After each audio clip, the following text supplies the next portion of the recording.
காங்கிரஸ் மக்களவைத் தலைவர் ராகுல் காந்தியை விமர்சிப்பதை திமுகவினர் நிறுத்திக் கொள்ள வேண்டும் என்று ஜோதிமணி எம்பி தெரிவித்துள்ளார்.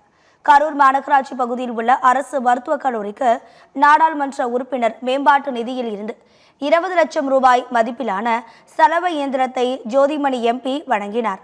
இந்த நிகழ்ச்சியை தொடர்ந்து செய்தியாளர்களை சந்தித்த அவர், திமுக ஆதரவு நாளிதழில் ராகுல் காந்தியை தாக்கி விமர்சிப்பதை நிறுத்திக் கொள்ள வேண்டும். காங்கிரஸ் கட்சியினர் அமைதியாக இருப்பதை பலவீனமாக நினைத்துவிடக்கூடாது என்று கூறினார். வருங்காலத்தில் இந்தியா கூட்டணியில் தாவேகா இணையும் என நம்பிக்கை உள்ளது எனவும் ஜோதிமணி எம்பி தெரிவித்தார்.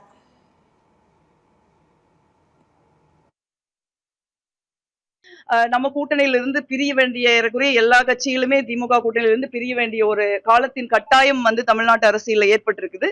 அந்த மாதிரி நேரத்துல ஒரு இயல்பான ஒரு கோபம் அவங்களுக்கு இருக்குதுன்னு தான் நாங்க நினைக்கிறோம். ஆனா தலைவர் ராகுல் காந்தி அவர்களை கடுமையாக முறை சொல்லி விமர்சிக்கிறத எங்களால ஏத்துக்கொள்ள முடியாது. நாங்களும் அதே மாதிரி கடுமையாக பேச வேண்டிய நிர்பந்தத்திற்கு திராவிட முன்னேற்ற கழகம் எங்களை தள்ளக்கூடாது.